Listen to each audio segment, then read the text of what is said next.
దేవుడు నిన్ను నమ్ముకున్న తర్వాత దేవుని గురించి ఏవి నీ ఆనవాళ్ళేవి?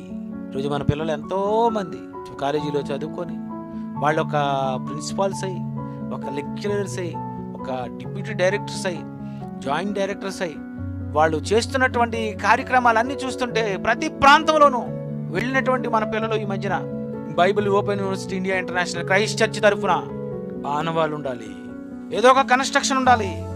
అగోండి కొంతమంది పాటలు రాస్తుంటారు, అని మా పేరు చెప్పి కొంచెం ఈ పాట పేరు రిలీజ్ చేయించండి.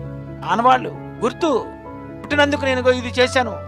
ఈరోజు బైబిల్ ఓపెన్ యూనివర్సిటీలో ఎన్ని ఆనవాళ్ళు అండి! ఈరోజు ఎంతమంది ఎన్ని రకాలుగా జ్ఞాపకాలు.